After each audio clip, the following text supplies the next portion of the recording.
Well, elsewhere, the former head of security at Twitter has accused the company of hiding negligent practices, misleading federal regulators about its safety, and failing to properly estimate the number of spam accounts that exist on the social media platform.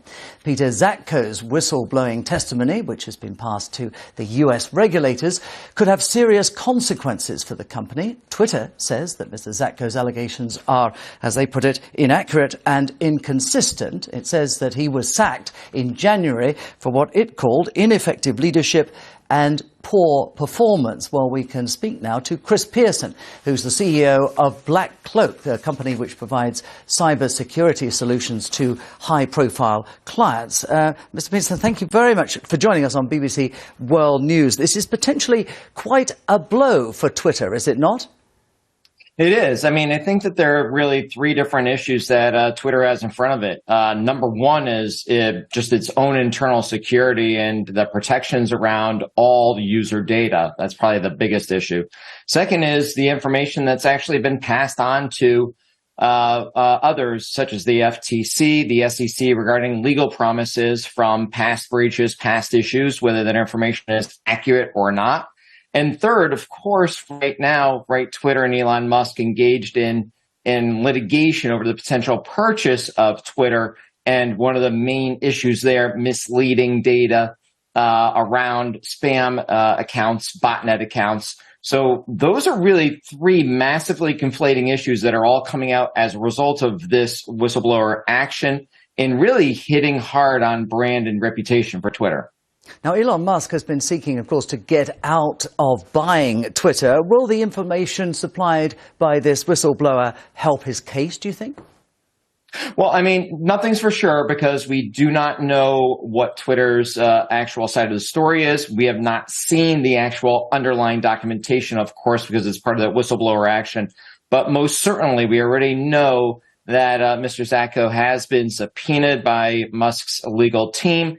And we know that if there are documents that are relevant to litigation in the discovery process, Twitter will need to make those public disclosures as part of that lawsuit. And also, if Mr. Zatko has any information that would be pertinent as well, would be relevant at all as well, that will also be discovered as part of this lawsuit. So it could extend that discovery period of time. That is the basis for the lawsuit. It could give people a lot more fodder in terms of actual quantitative data and evidence that the actual purported share price that was agreed upon really isn't or shouldn't be it.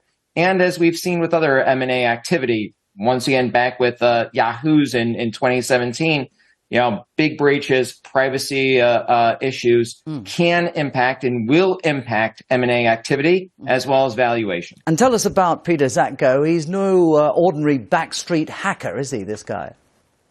Well, I mean, his reputation as a cybersecurity expert has been, really there for several different decades. But I mean, at heart is not really necessarily his cybersecurity prowess in terms of hacking. Really, it's going to be an understanding as to corporate governance, risk, and compliance. Did Twitter have the right security controls in place? Did it mislead shareholders? Did it mislead users? Did it mislead regulators?